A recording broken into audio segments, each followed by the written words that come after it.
Hey, hey. How are we doing this delightful day, eve?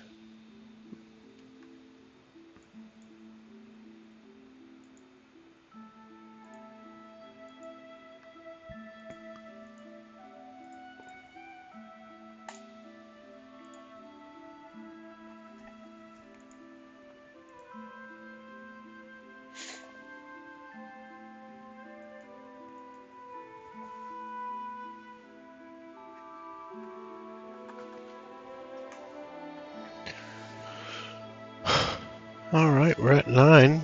We're gonna start it shortly. I wanna do one last thing.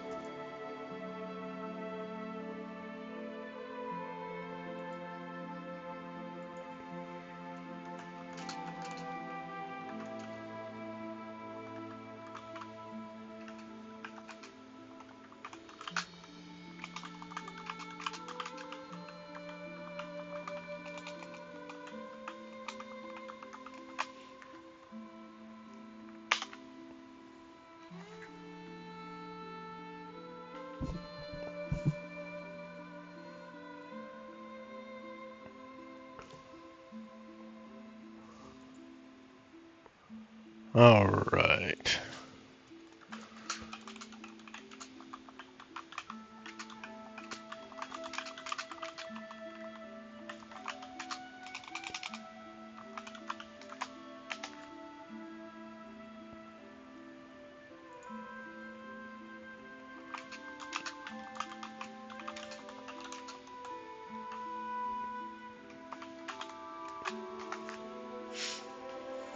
Okay, let's get this started.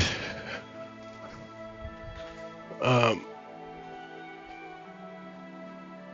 oh, who messaged me? Somebody's messaging me. I'm gonna close that all. Close that up. Okay, welcome back. Let's talk about where we left off. Hey, Devin. Uh, where did we leave off? Last time on Crystals of Zeleth, we got chased into a cave by the lizard folk who have taken the rest of our party, minus the 3 you see on the screen now and myself. We took a rest in that cave, awoken, and had to rush deeper into the cave because they caught up to us. Um, that being said, as we got deeper, that blue light that is similar to the crystals of Zeleth, the Zelethian crystals, it started to glow. We found it glowing in the walls. There was, so we followed them. We had to take a couple paths, or there was multiple paths to go. We got there, taking the third path, and we ended up on a cliffside. Looking down from the cliff was the city of Zeleth. It was very low, very far down. So what we had to do is we had to grab a rope and belay down. Except for Zakah. Zakah could just lizard crawl on the side of the wall. Pretty cool. Drinks in motion and oh my goodness, what's her name? Oh, I feel bad.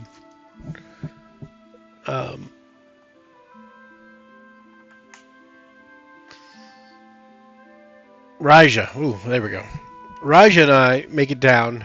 Gygar, he fumbles and drops and lands on the ground with a thud.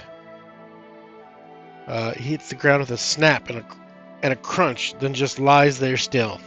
Too still. All 3 of us leap to his aid. And that is where we left off. With that, we can go right back into it. So let's do that.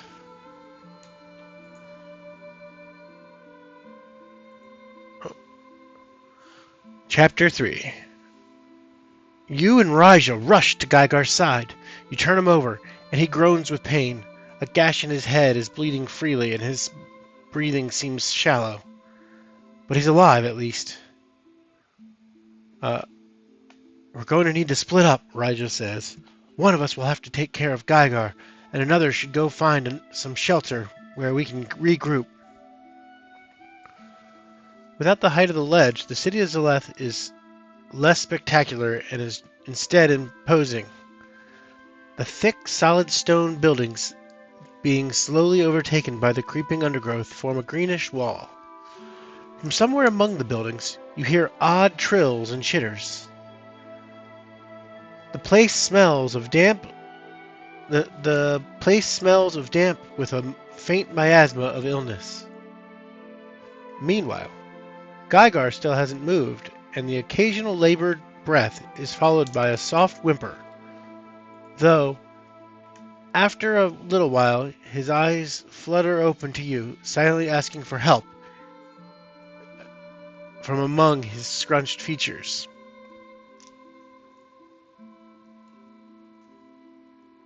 We can examine him, offer magic, or find shelter.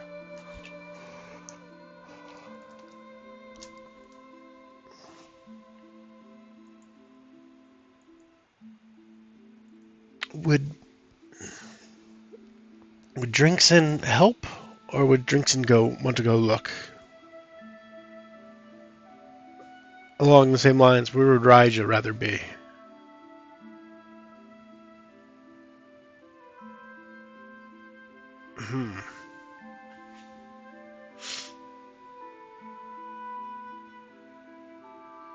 I would examine Geigar's injuries.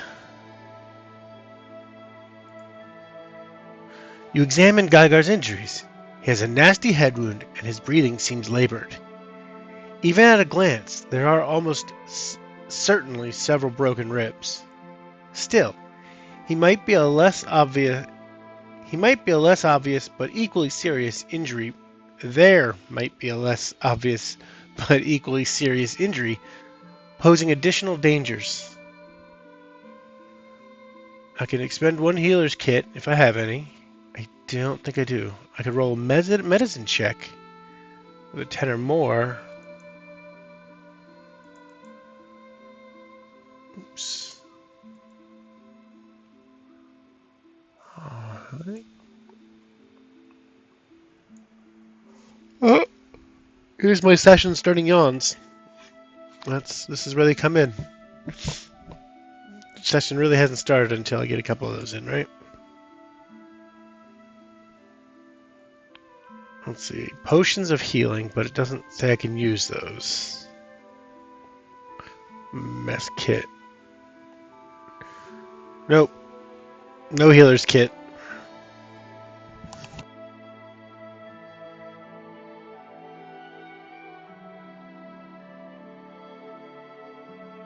Okay. So we're gonna... What's my medicine look like?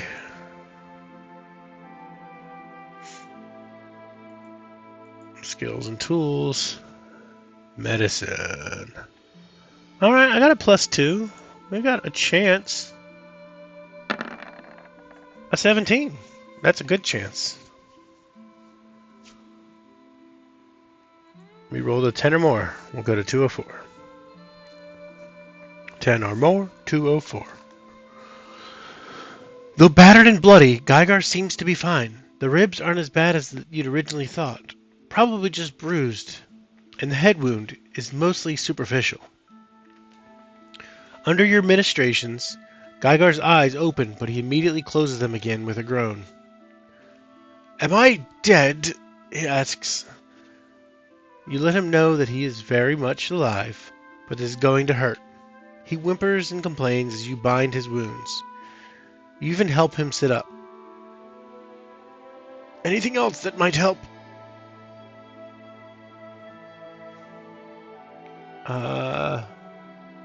From healing, or I want to find shelter. I don't want to share my health.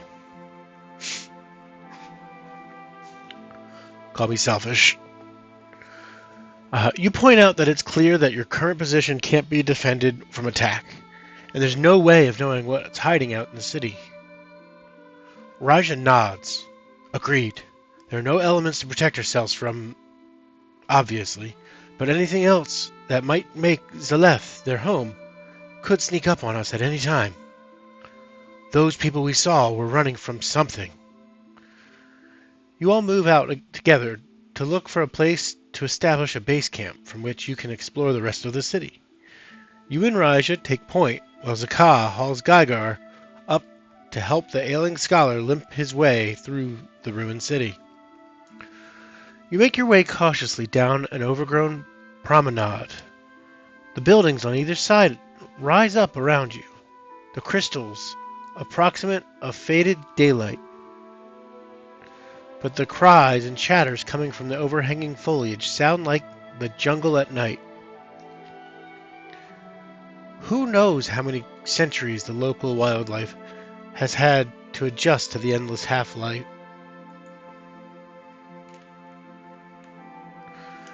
Your exploration takes you from side to side, but the vines and undergrowth have choked many buildings to the point of making them uninhabitable, or even toppling the stones of the structure themselves. Up ahead, Raja says, pointing at the pyramid structure you saw from above the city. That's where we saw other people before. That's as good a place as any to start.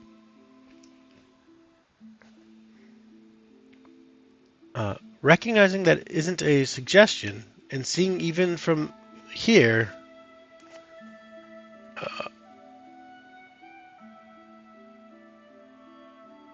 recognize that isn't a suggestion, and seeing even from here that the structure is one of the few defensible buildings in the city, with its clear doorway and its steps providing good visibility, you change tack with Raja, with Zaga and Gygar taking up the rear.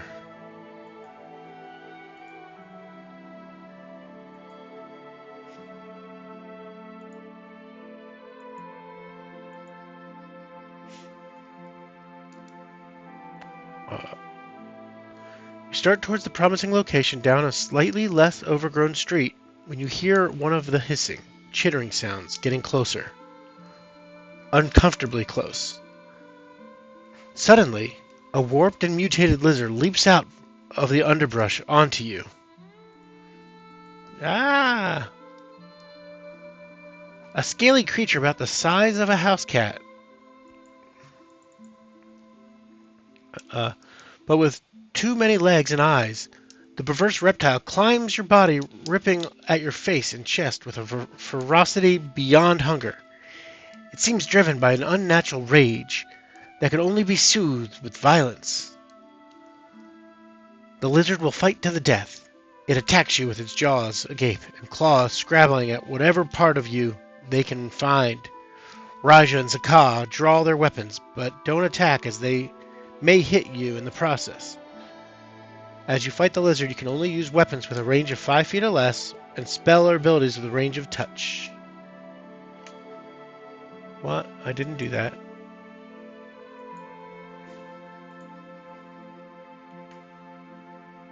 Corrupted Lizard. We're on 248.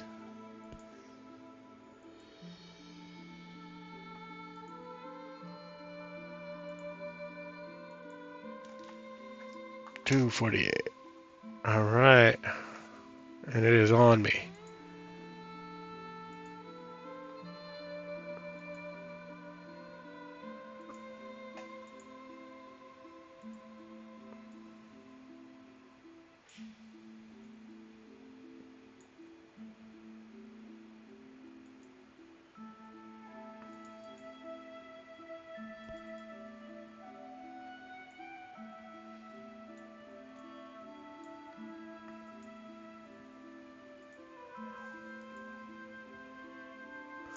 Alright, stop popping out. What's that like every time now? It's frustrating. Anywho, we need to roll initiative. Let's see who goes first. I roll a 21.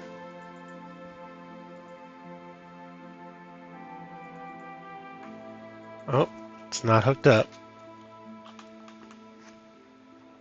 Corrupted lizard. HP. Oh. Armor class.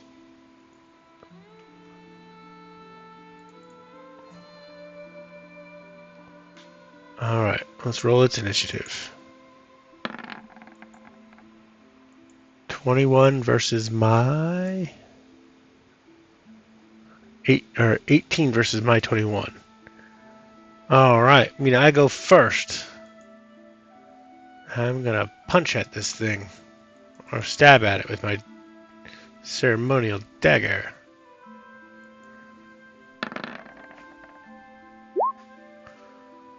A 12. Armor class of 10. Okay. Yeah, I didn't even need... Glad I didn't even change the music for this.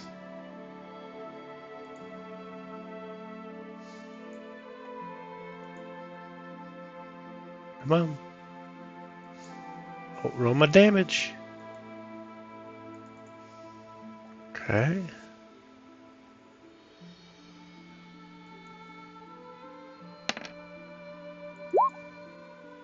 Seven to its 2. Yeah, I take it out.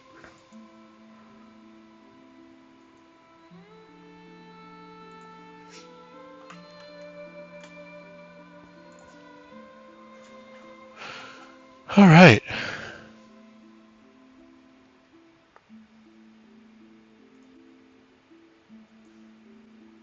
That would be an embarrassing defeat.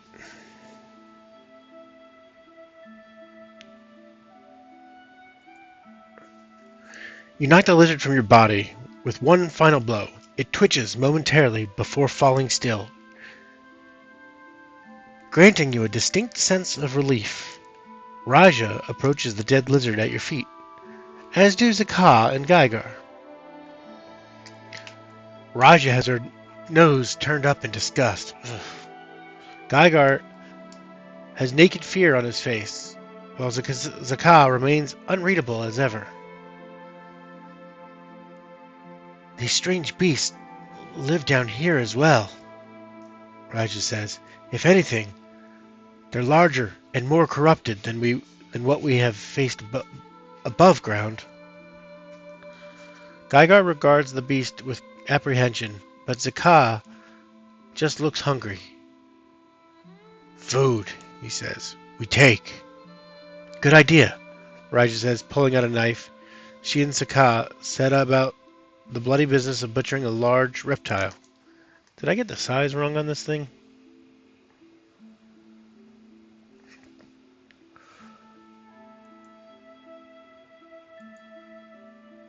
Let's see. 2 HP. No.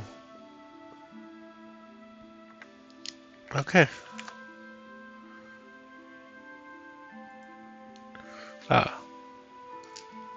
Geiger clears his throat and addresses Zakah. Isn't that, you know, eating your own? Whoa. Yes, Zakah says. Meat is meat. Does that mean, the scholar pales, that his own people eat their own? That his people eat their own? Raja wipes her forehead with a sleeve to cover her crooked smile. Zakah doesn't bother to hide his. Geiger looks like he's about to be sick and leans on you for support. When Raja and Zakah are done, they each shoulder a heavy pack of bloody meat. You take over assisting Geiger on his slow plod towards this supposedly safe camping spot.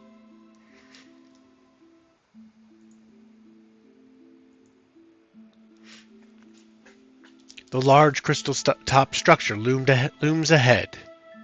Temple, Zakah breathes. He makes an arcane sign in the air in front of him. Door to under the under. And our home for the time being, Raja says. So let's get settled.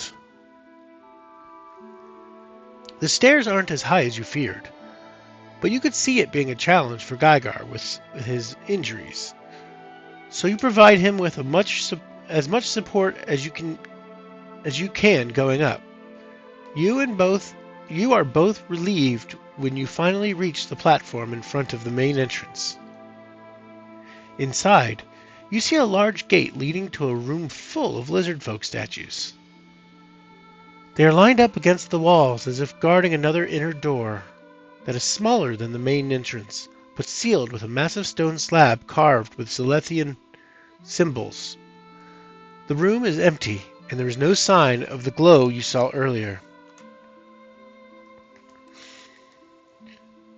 On the ground, you see evidence of a camp. Clearly, the previous occupants left in a hurry. Packs and gear have all been taken, but messy bedrolls, battered cookware, and some of the detritus of a multi-night stay remain. The ceiling here is so high, it even allowed the previous inhabitants to start a small fire.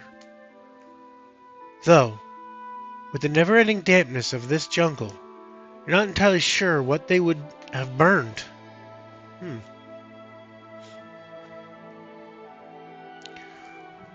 A quick search does turn up a few things that may be of use to you, or your companions.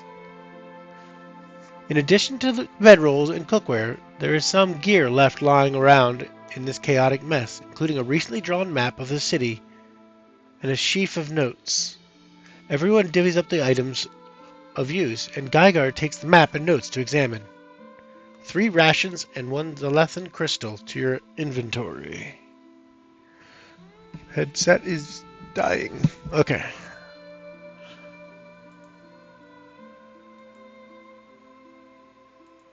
Go away. Drinks in. Go to the inventory page. Rations.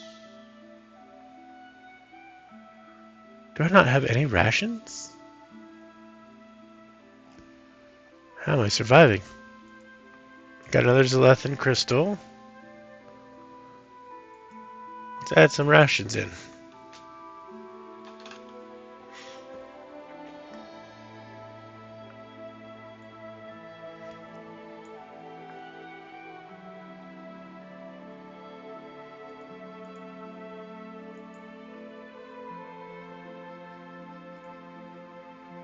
Three rations.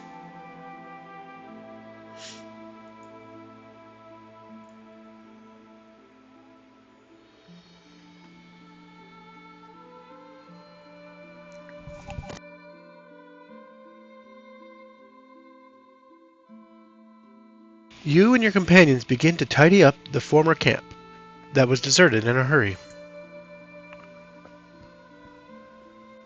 So we got the central temple where we are. There's a market, stonework, institute, arena, and village.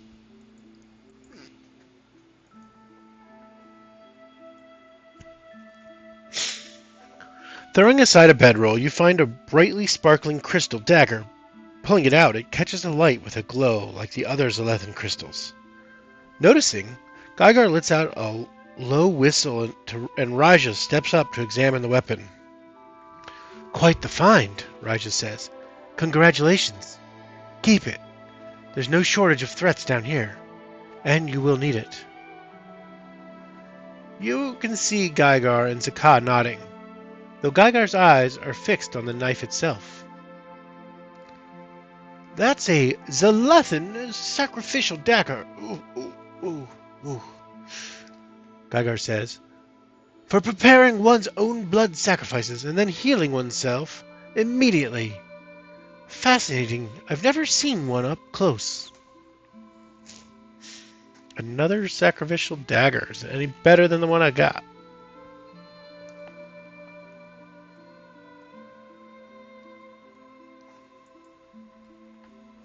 Let's look at it.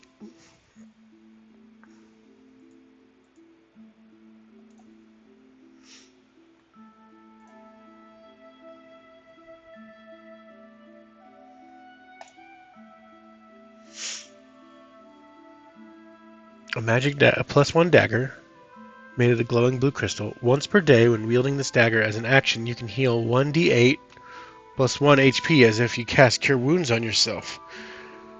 Doing so makes the dagger non-magical until after you take a long rest. Wow, that's pretty awesome.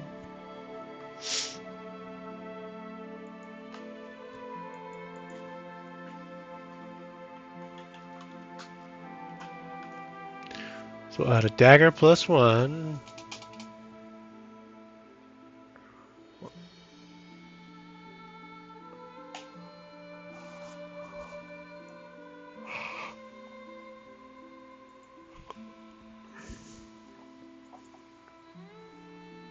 Do a little editing here.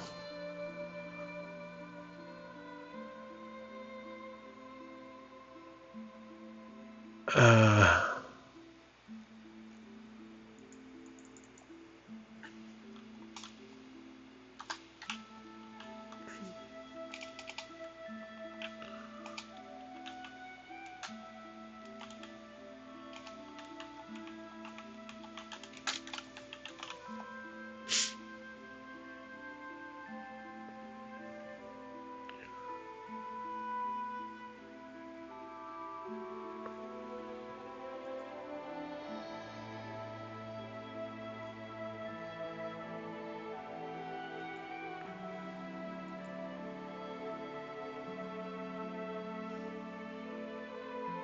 man.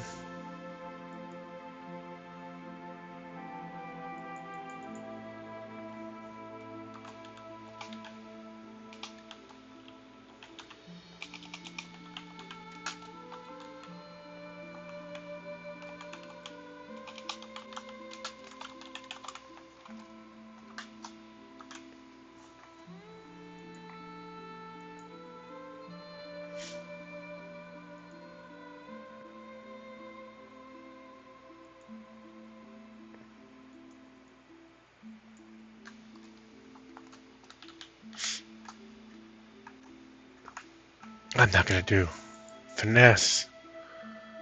Not gonna do offhand. I'm not gonna throw it.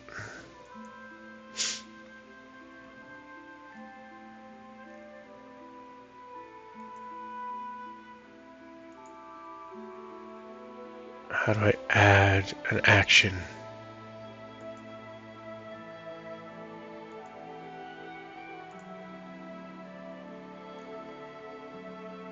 Let's go look at our inventory.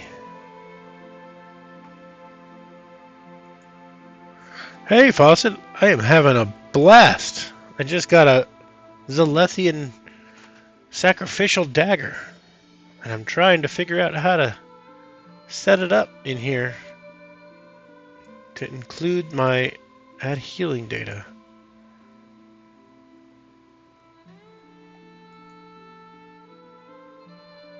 Okay.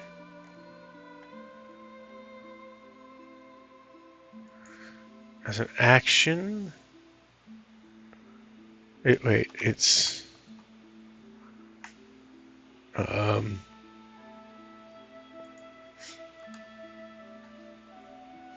as an action. As if you cast Cure Wounds.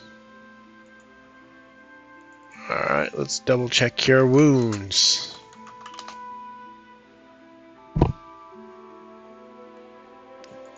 Have you figured out what you're going to play tonight, Fawcett?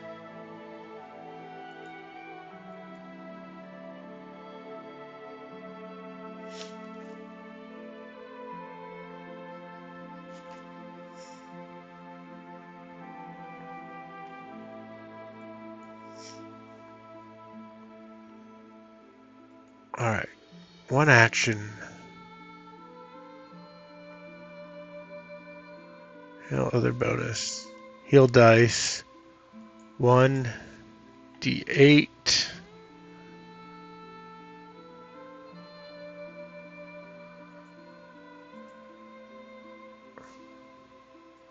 Come back to that in a second.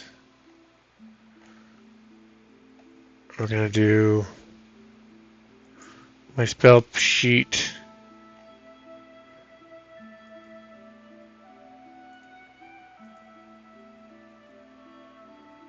What's my spellcasting ability? Doesn't have it in here because I'm a monk.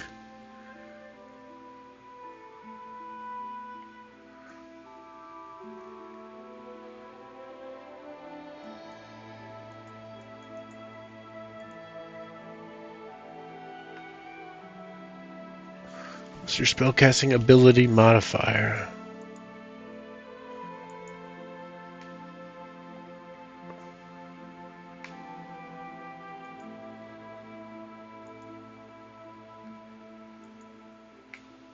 Let's see.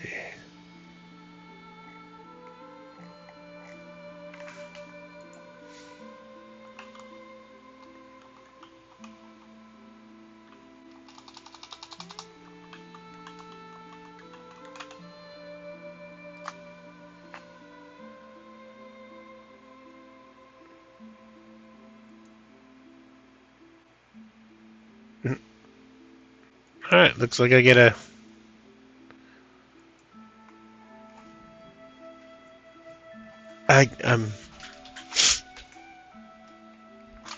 I guess I just get a plus 8, 1d8.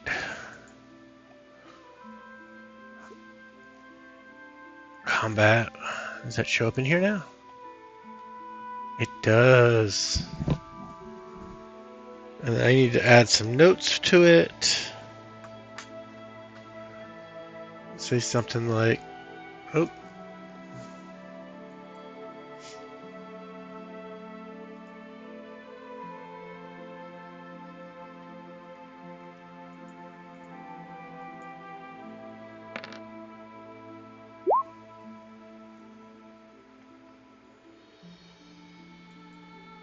Almost done.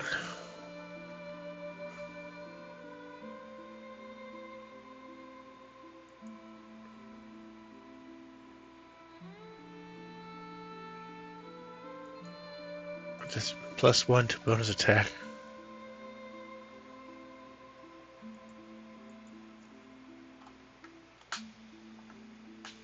And then once per long rest,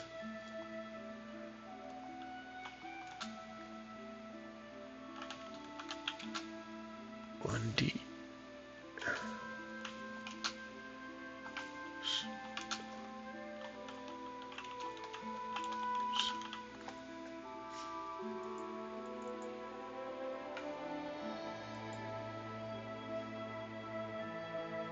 All right.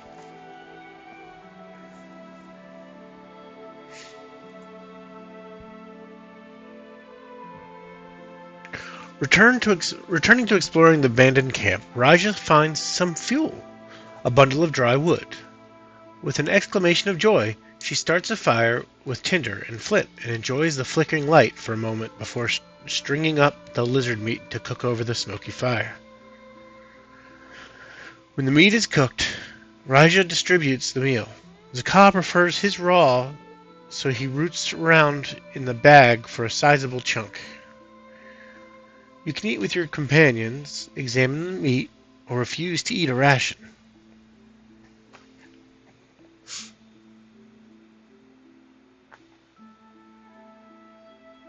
I would start off by examining.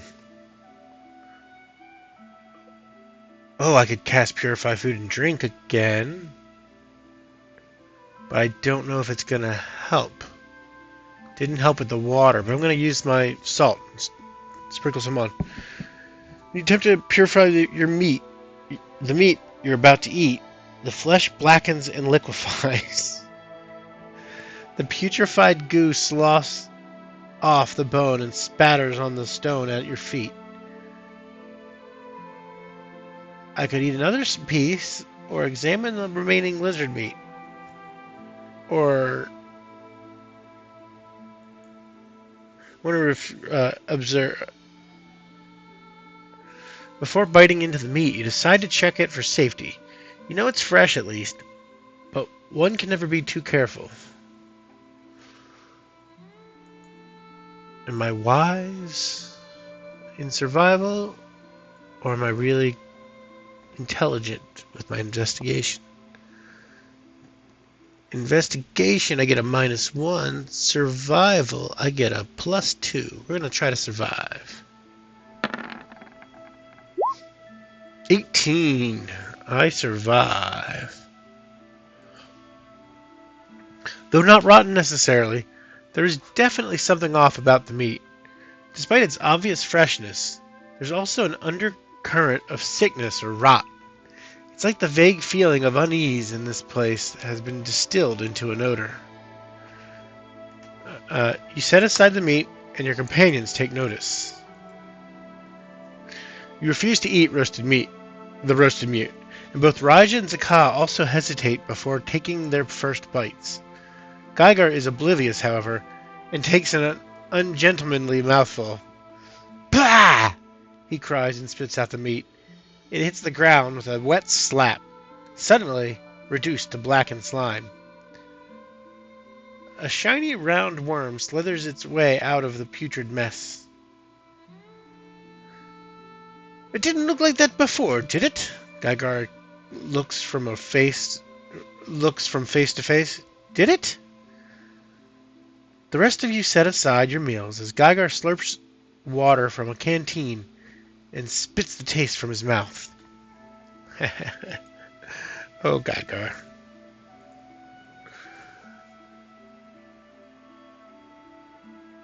So, we can't eat anything we find around here, Raja says. Clearly, Geiger says, dabbing at his mouth with a handkerchief. Jungle meat good, Zakah say. Now, 2 under. Now, 2 under. All things bad. We need to take stock, Raja says. We still need to find the others. And we still need to complete the rest of our mission. Cataloging, Geiger asks. Are we going to be at risk starvation to catalog artifacts? Yes, Zakah says. For people to know. Geiger clutches at the pack where he keeps his notes. I see, he whispers, sadly. The group of you go through your packs and supplies. Take note of your rations. This will include both food and water. We've got 3 rations. And 1 water skin. Food and water will play a major role in surviving your journey. Due to the pervasive corruption and the harshness of the environment, you find it especially hard to recover your strength. To gain the benefits of a short rest, you must use 2 rations. And a long rest, you must use 3 rations. Oh my goodness. Well, that's not much at all, Raja says. We have no time to waste, Zakah. Stay here. Geiger, see if there's anything useful in that map. Adventurer. I have a name. Jeez. Would you go out and get the lay of the land? I'll go over the map here with Geiger. The platform just outside the temple's entrance is high enough to offer a vantage point, so you make your way out there.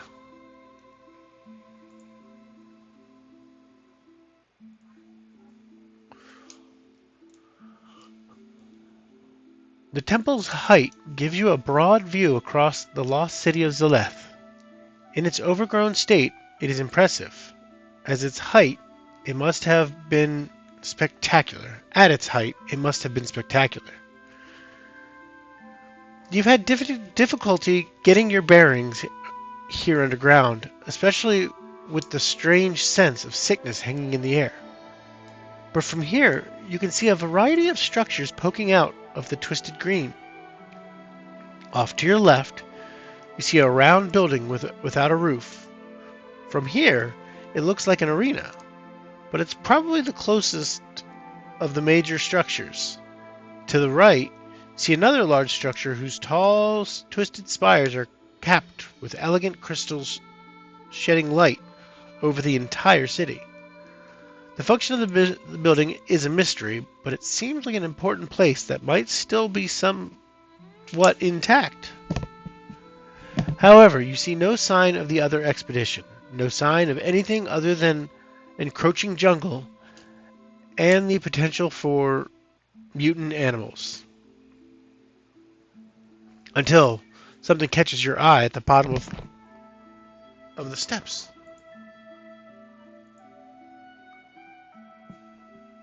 Somehow, Raja got past you while you were engrossed in the view. While it may be odd that she didn't join you, she seems to be examining the hedge-like growth around the base of the temple. When she sees you, Raja beckons you to come join her. She jogs up the steps to meet you partway. Incredible city, she says. But why are you here?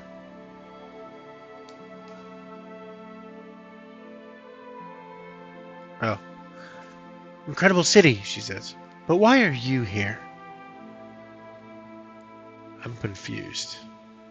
You can tell Raja that you're here for the thrill of discovery, here for the treasure, or that you wish to keep your reasons to yourself. Yeah, I'm here for the thrill. I am getting paid.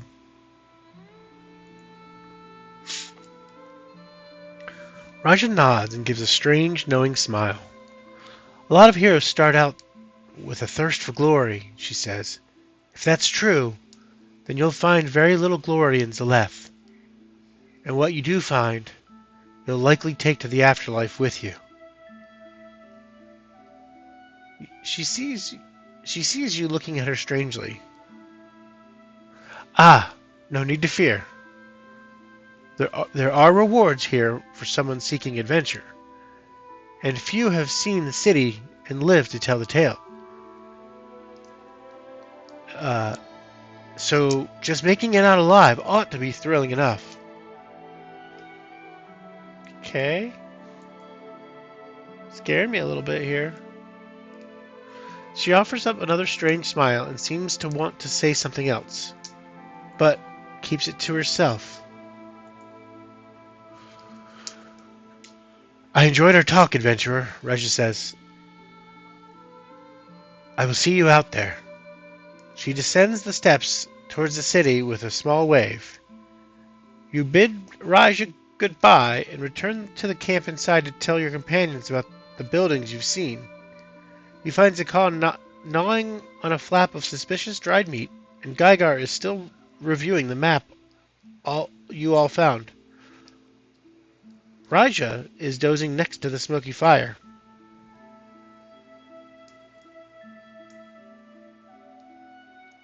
I'm gonna sprint outside. What? You see nothing outside except a brightly colored bird flying away. When you come back inside, Raja is sitting up and looks at you with some concern. What was that all about? She asks. At her tone, both Gygar and Zakah turn to you. Do I tell her what I saw?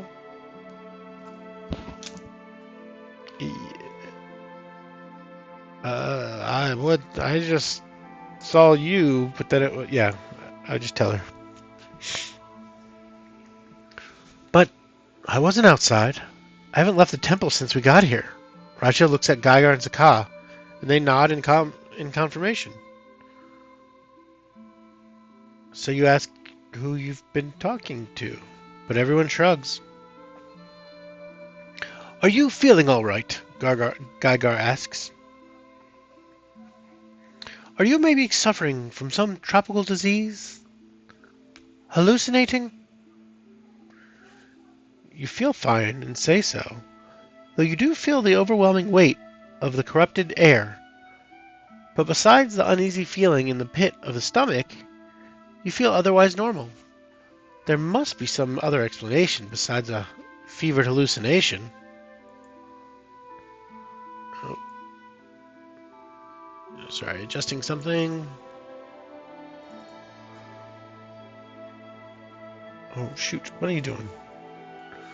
Ah.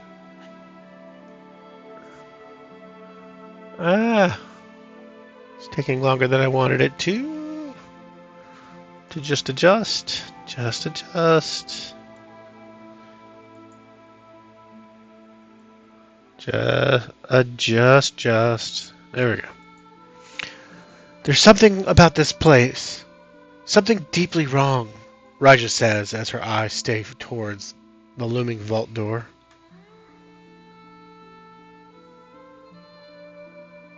You have nothing more to say, so you rejoin your companions around the fire.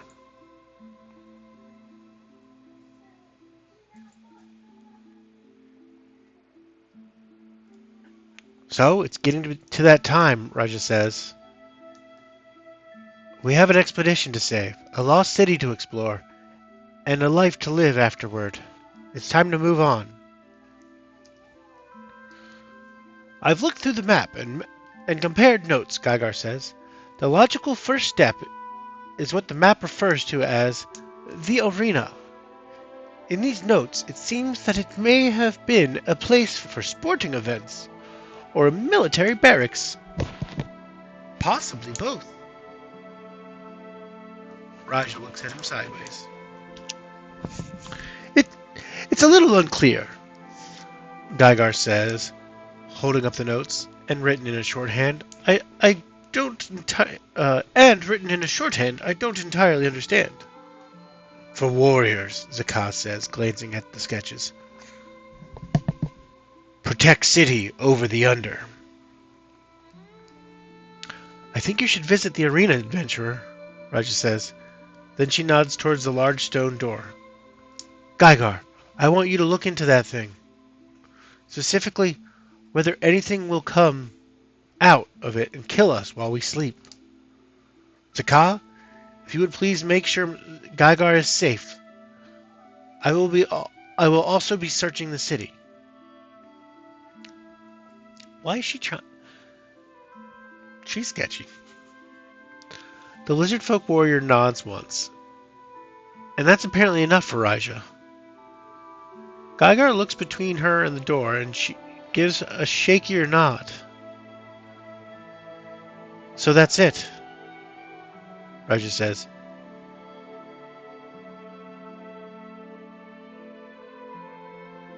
Everyone rest up, and then let's get moving.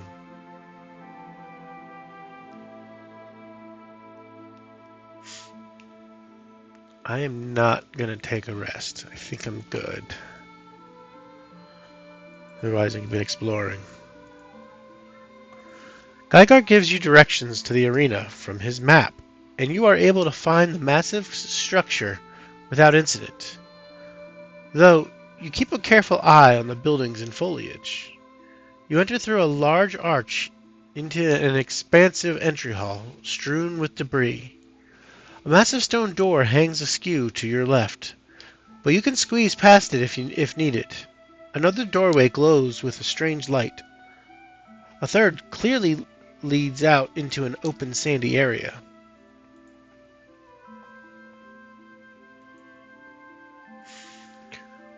From the main entry hall of the arena, you can explore.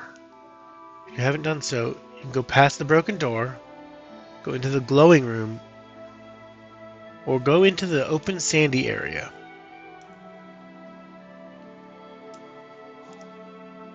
Ooh, shiny.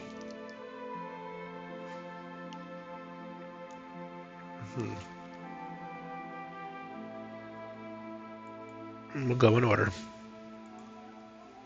Entering the room, you see that there are the remains of stone shelving units and ceramic vases that likely once contained food and water, long since rotted away or evaporated to dust.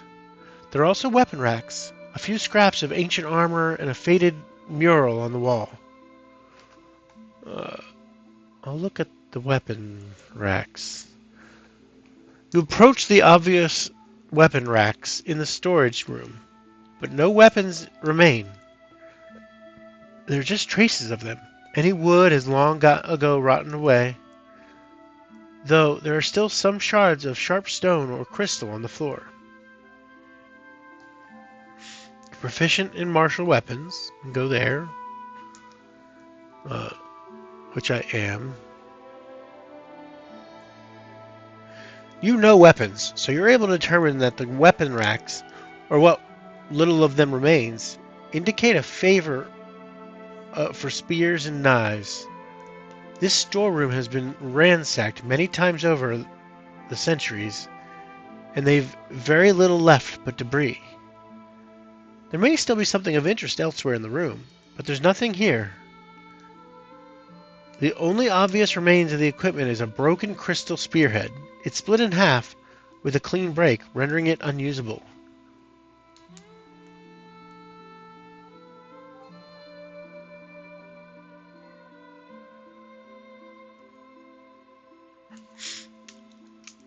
Is there a thing for this?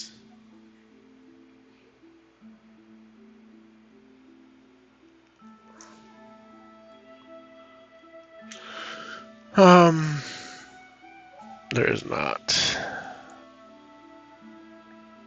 I don't take it. If you haven't done so, you can examine the armor scraps. There is no armor remaining. Almost no organic material remains, thanks to the stagnant humidity of the underground city. And you see no metal anywhere. There are some odd scales and even stranger scraps of preserved hide piled around reptilian mannequins, also made of stone. I am not proficient in armor. I don't have any leatherworker's tools. I haven't have them. Adding your proficiency bonus. Otherwise, yeah, I can't do anything about armor. I'll go to the mural, though. The mural is fading with age, but you can still make most of it out. It depicts lizard folk warriors lined up in a rank, wielding spears, javelins, or axes with crystal daggers at their hips in bright blue. The mural looks complete, but you see no adversary on the wall, just the advancing army. Let's try to perceive this.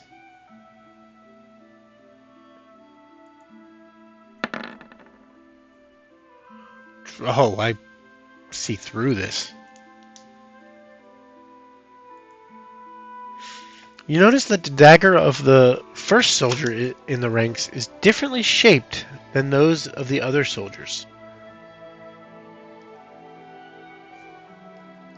I could press the knife or leave it be and explore more of the storeroom by examining the weapons racks. I mean, I'm gonna press the knife. You find a small secret compartment containing a glowing Zelethan crystal and 3 bars of jade. Sweet.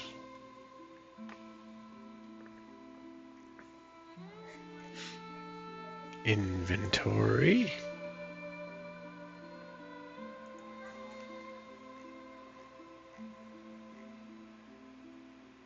Another crystal. And then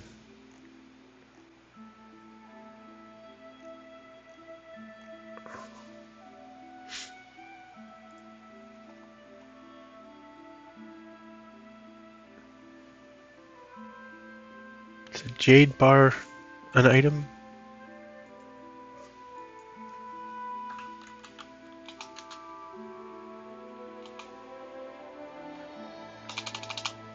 It is not.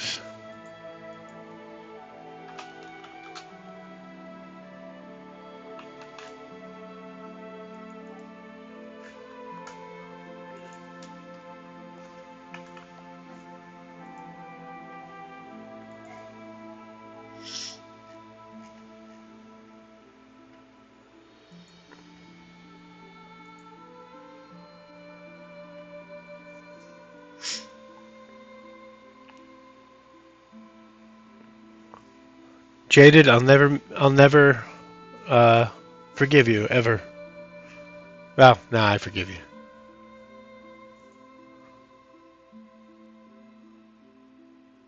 I have not licked all the things. I don't think it feels very Drinkson. If it was drinkable, he might have drunken. Did I drink everything? She would have drank everything if it was liquid, but I don't take her as a liquor. Just drinks liquor. Oh my gosh. Uh, anyhow, uh, I've done everything in this room.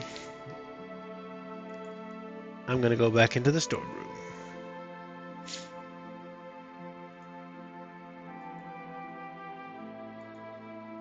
I'm guessing you and Fawcett are about to roll out. Good luck tonight. Uh, from the main entry hall of the arena, you can explore if you haven't done so yet. I already went to the broken door. Go to the glowing room or into the open sandy area. I'm gonna go into the glow room.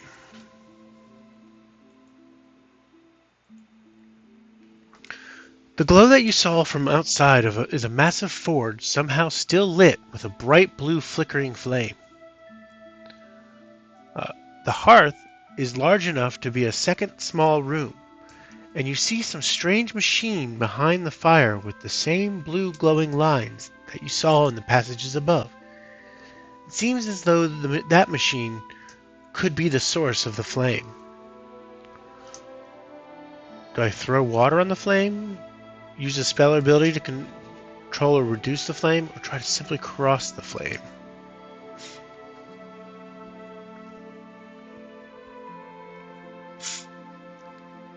I have a little bit of water in my canteen, or my water.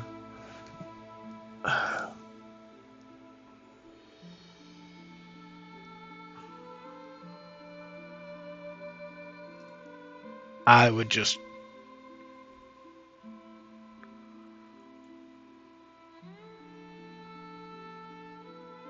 I'm going to try to cross it. You step into the fire, the pain is excruciating. Well, yeah. D6 of psychic damage. Is that psychic damage because I was like, why would I do that to myself? On D6. Alright, that's the best roll I could get. Deal 1 damage. If you're still conscious, you can continue, get out of the fire, or either throw the water, use... Yeah.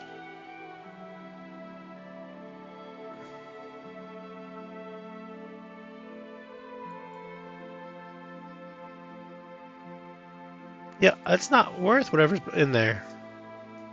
I'm gonna go to the sandy area. That was crazy. Why did I step in fire? Why would... Why not?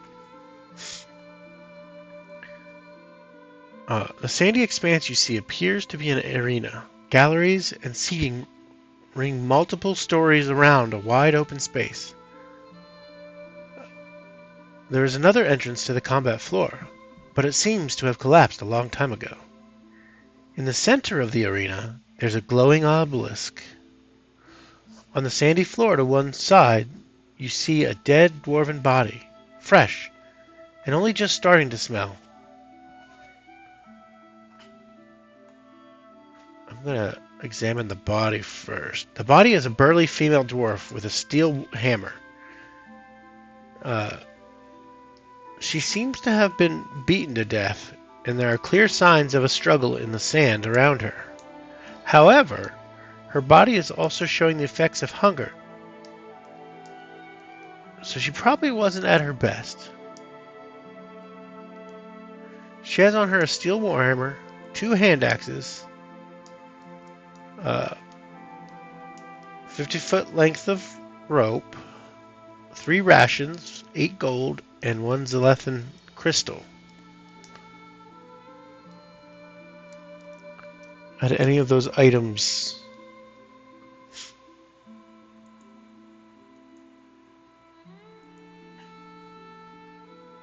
I'm gonna take the rations, for sure.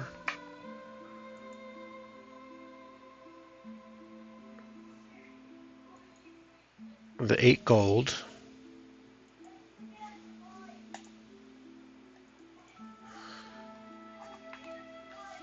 75.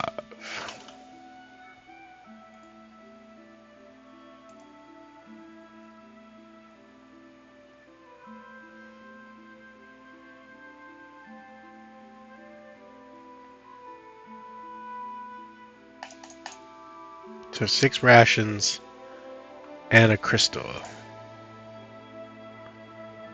Alright, let's look at this obelisk. The carved obelisk is made of the same stone as the rest of the structure, and it juts out of the sand floor. Eat all of them now? That doesn't seem wise. But I mean, no, wait. It doesn't give me that option. Sorry, Beaver. Nice try. The carved obelisk is made of the same stone as the rest of the structure, and it juts out of the sand floor, like a monument to the warriors who would have been found here. Its surface is scribed with the same patterns and glyphs you've seen through the rest of the city, and there's a raised panel on the front of the obelisk that looks like a button or switch of some kind. You can either press the panel, examine the body on the ground. We already examined the body. You can't not press a button. You press on the panel, and the patterns of the obelisk flare to life with a bright blue light. Seams appear in the obelisk as it splits open to reveal a statue apparently depicting a Zaleth warrior. It takes a step towards you, and you hear doors slam shut around the arena, blocking any escape. Well, that's not good. Training construct. Oof. We are in combat. We need to prep for combat. Nice roller, go away. Drinks in motion, hide real quick. Music, let's do it.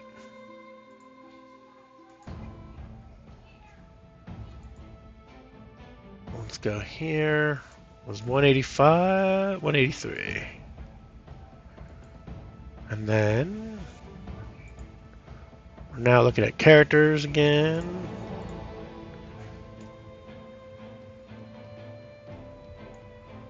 And drinks in is here. Where is the construct in comparison to me?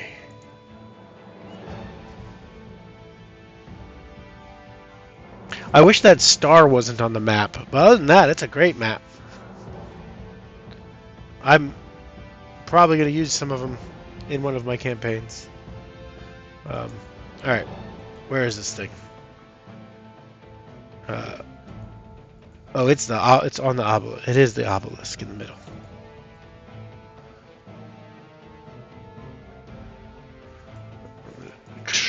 Yeah, alright.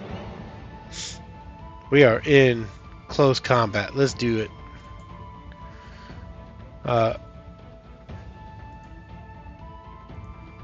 If it fights you to the death. If it drops you to 0, go here. Okay.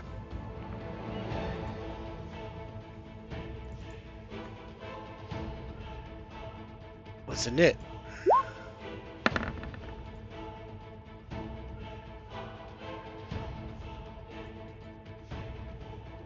And then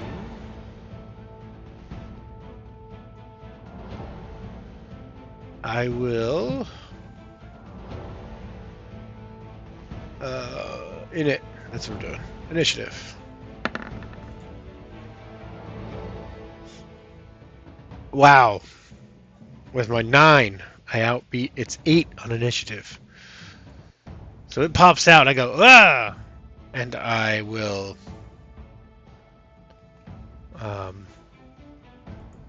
look back on here real quick.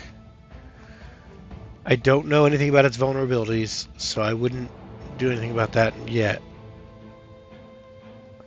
I start off by stabbing at it with my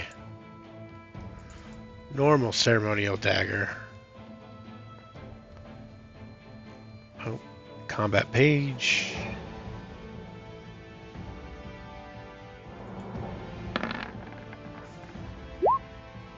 $13 is a miss. Alright. I will spend a flurry of blows. And do unarmed strike, as I've been doing. Ugh, what a waste. 14 is a hit. I will deal damage. It's vulnerable to bludgeoning, so it takes double. So that's 12. My God, beautiful. That makes up for all the misses.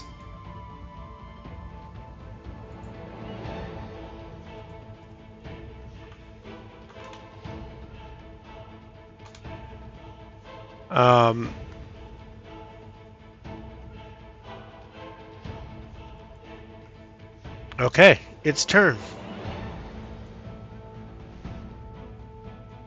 It's gonna stab at me with its spear.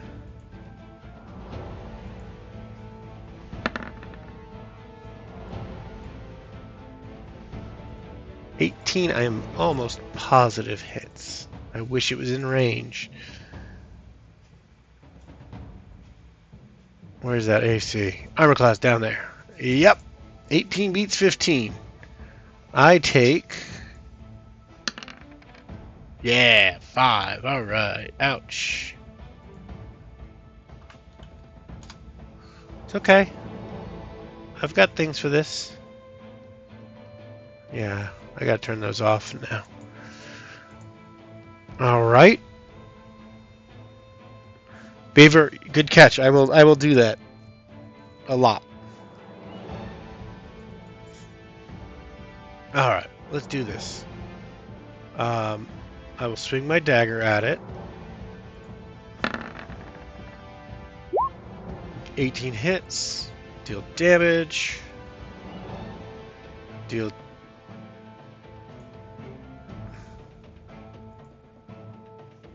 Okay, that button is not working. 8 damage. Necrotic? Is it immune necrotic? No. Yeah, that is that one. That is it's a very good dagger. I really like it. Just did 8 damage. And then I get a bonus action of punching. Oh, my mouse is very sensitive tonight. Unarmed strike is a miss. Its turn.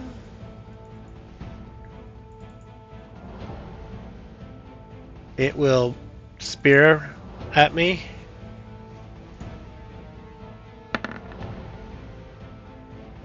"13 misses. Whew. I will, in response, stab at it again.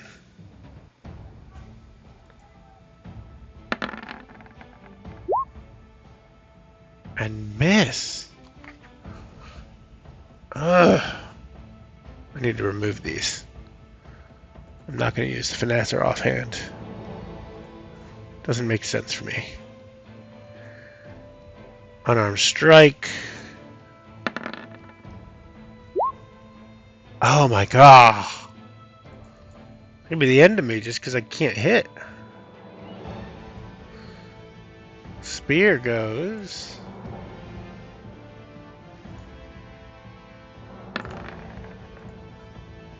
Ooh. Ouch. Not too ouch.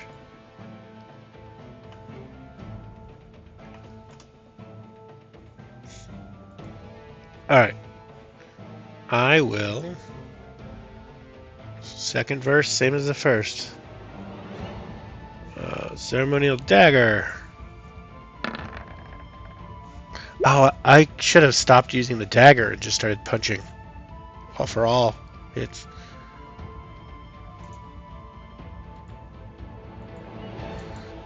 That damage button's not working. Ceremonial dagger. 9. It takes it out, I believe. Yep. But I do my other punch really fast because I'm a monk. Let's get it in there, see if I hit. It'd be at advantage because it's knocked unconscious. Sweet. 12. An extra 12.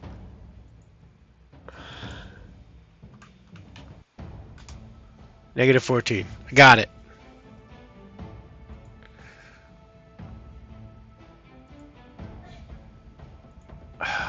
Stupid thing keeps on popping out.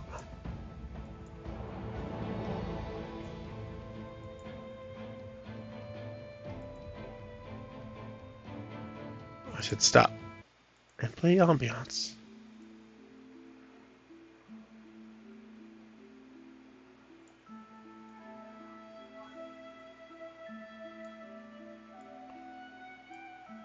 All right. Click once. Thank you. All right. Hey, you know what? It wasn't that it was down. It was that I just go fat. Ba-boom. It was, it's action. It's not a matter of I was trying or anything. It was just that's how I work. I went through the first to get to the second.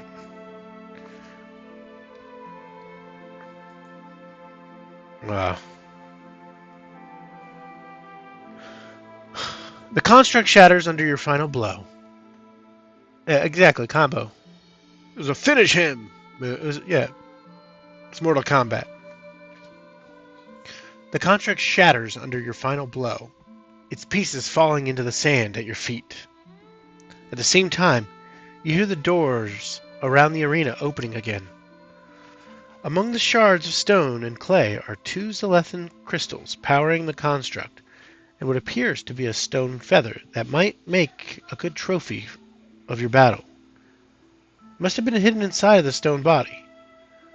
As you watch, the remains of the construct disintegrate and merge with the sand of the floor, leaving behind only the crystals and the feather-shaped token.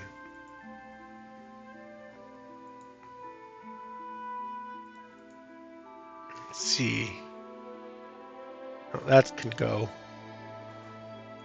I need to add feather.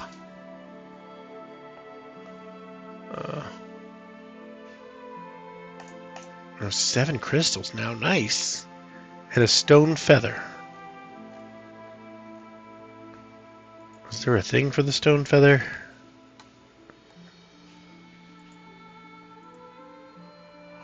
Look at my note.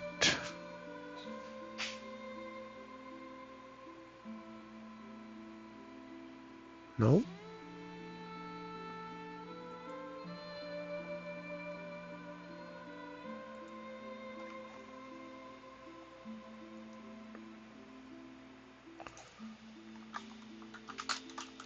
I'm glad they don't tell me weights. Because I'd probably be over encumbered at this point. Return to the entry hall. From the main entry hall of the arena, you can explore. I've hit there, hit there, hit there. I'm not going into a glowing room. I'm not trying to jump into fire again. Stupid. If you're finished exploring the arena, you can return to the camp. I am finished. As you emerge from the arena, you see a strange-looking beast watching you.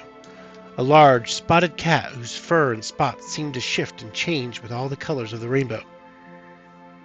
It does not appear to be corrupted or mutated, other than its unique coloration.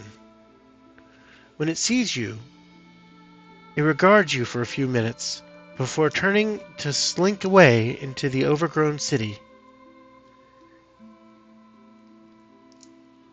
Do we follow the cat or just return to camp? Beaver, I think you're the only one here. I need you to test something for me.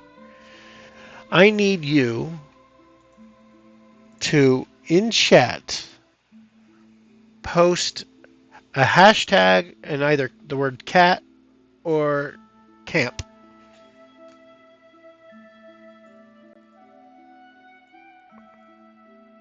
Am I playing in the right mode? I'm not playing in the right mode. Hold on.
Is that better? Got audio now? Whoa. Very warm audio. How's that? Oh, still hot. Still hot. Ooh.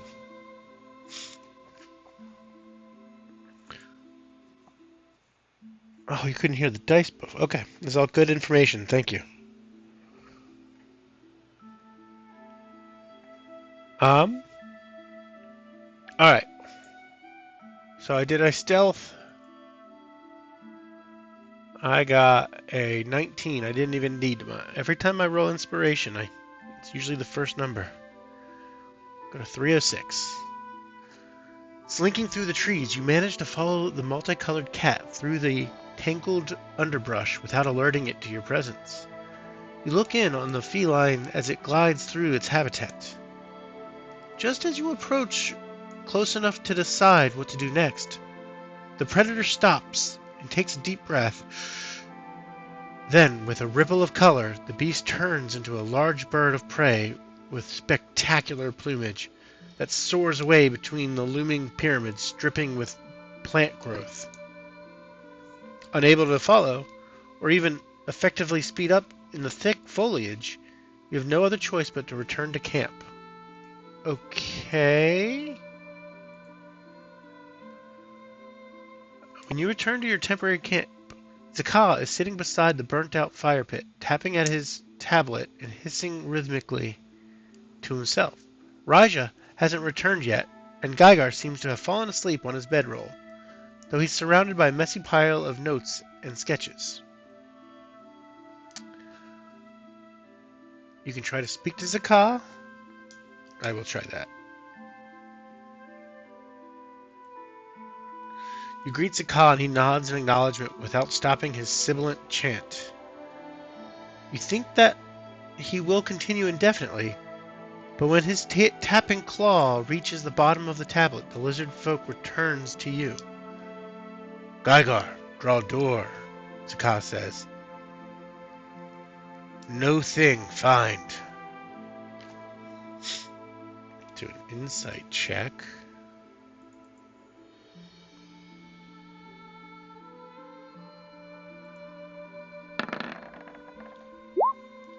$15. Oh, that's good.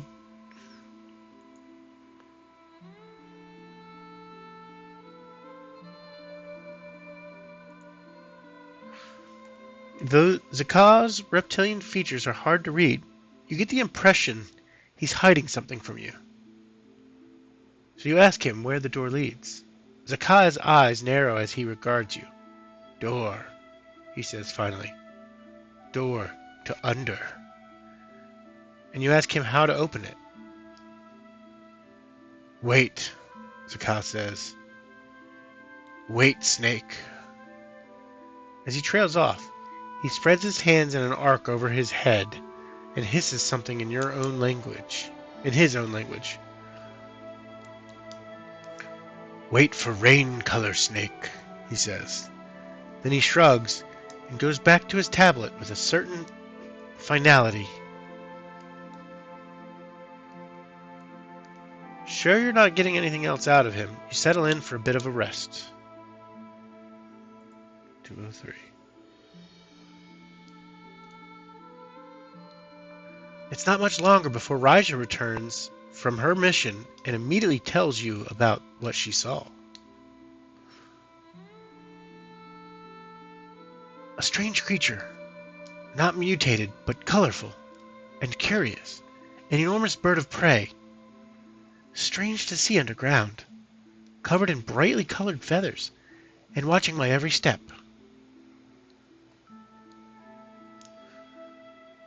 Ask her what she thinks, tell her that it's important that everyone get out of Zeleth safely, or arrange a hunt for the strange creature.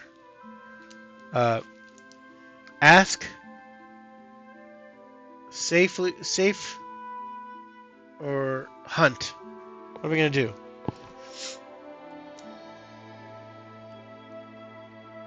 We ask her what it poses? Safety, or ask? Okay. Anybody else in there? There's others in here, but they're all being quiet tonight, it looks like. I don't know if I want to hunt that thing. Period. Raja doesn't know what it was, but she seems rattled. It's just another mystery, she says. Another question, but without answers. Nothing but questions out here. You ask about the expedition, and Raja seems surprised by the question, as if she hadn't even considered them. She shakes her head. No, she says. No sign of them. Though that seems odd, you can see that Geiger is stirring from his nap. Geiger jolts awake and reflexively tries to collect the notes strewn around him. Seeing Raja, the scholar gives a sheepish grin. Ah, you're back, he says to the both of you. Excellent. Well, I examined the portal there quite thoroughly. It is definitely of Zalethan make, and appears to be locked with an arcane lock of incredible potency. Any luck with it? Or knowing what's on the other side? Raja asks. Well, ha! Some limited idea, Geiger says through some of the notes he's shuffles through Geiger shuffles through some of the notes he's made and comes up with a single page. I keep seeing the word for under repeated. Under the under, Zakah says, nodding at Raja. He taps his tablet. Indeed, Geiger says. Thank you for that, Zakah. As for the rest, I'm still working it out. There are references to trials and heroes and some creatures made of color itself. If I'm being honest, it's frankly all a little confusing. Of course, I understand, Raja says, though her tone seems to indicate otherwise. Adventurer. I have a name. Adventurer, did you find anything? You described what happened in the arena, including the dead body. Ah, Gertha, Raja says. She was a hothead, but a good friend to have at your back in a bar fight. Shame. Zakah looks at her and then points at the bedrolls. Sleep. Raja nods, her eyelids heavy. Let's all get some rest, and then we can continue exploring Zaleth. Well, I just got 3 rations, so I'm going to use them and get that long rest. And then, I think that is where we're going to call it.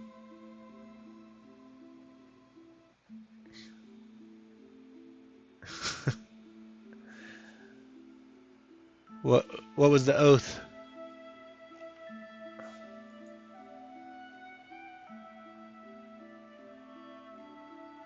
Alright, so I need to use 3 rations.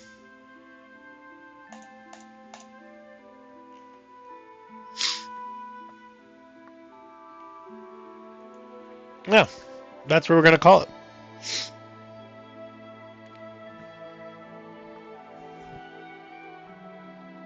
That's a good, I mean, that's an oath. That would do it. Stop that music. All right, with that, we're gonna cut it for the night. Sitting about an hour and a half. That's a good one. I like to keep them around. I'll be back on tomorrow night. I'm gonna start a raid, and let's see where we can go. I'm probably gonna find a new stream to follow. Because I want to keep building. I don't know Spanish.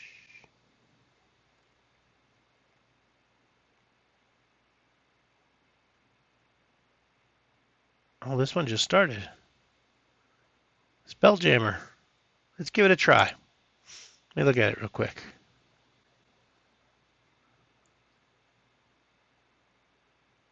How many followers? 4. How many viewers? 4. Yeah, let's do it. Let's gonna start a raid.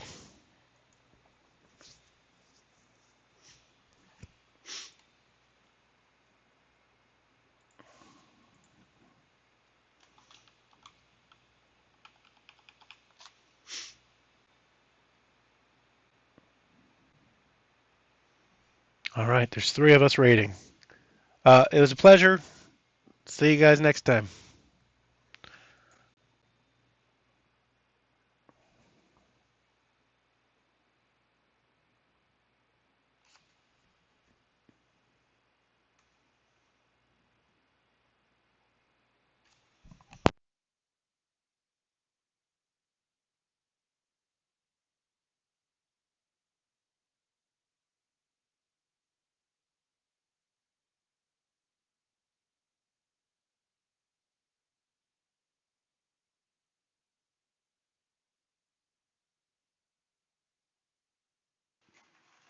So they're just like normal health potions, right? Yeah. Then it's 2d4 plus 2. Okay. Can you roll that, please, Mark? Unless you came without dice. Yeah, that's. I have dice, not D4s or D8. Can I have somebody roll 2d4, please? I got you. Thank you. That's gonna be 7. Okay.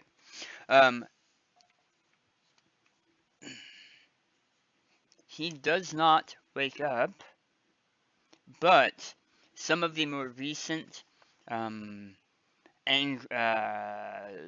cuts along his arms from when he was getting himself out of that demonic form, you see them close up. Sunshine, roll me a perception check. Actually, I don't think you need to because I have your perception. Can you give me just 1 second, Dan? Sure. Nerdy Gritty Games, thank you for the raid. Welcome in, friends, to the 3 billion raiders that have come along with Nerdy Gritty Games. If it's your first time here, we're Gamers Edge. We're a group of 11 different editors and contributors. We watch and play just about everything pop culture related in order to help people wisely spend their hard-earned discretionary income. And then we stream our recommendation here on the channel, like Dungeons & Dragons, like Magic the Gathering, and much, much more. Thank you for the raid, and thank you for the follow as well. We stream almost every single day of the week, every day but Saturday, and we're actually doing this Saturday for wrestling. So make sure you come and join us. By the way, Andres, you should join us if you want. It starts at 10 a.m., so that kind of sucks, but there you go. Yeah, I don't think I'm doing anything this Saturday. So. Oh wait, no. Yes, he's going to be busy Saturday. Oh, fine. Okay. Hey, not doing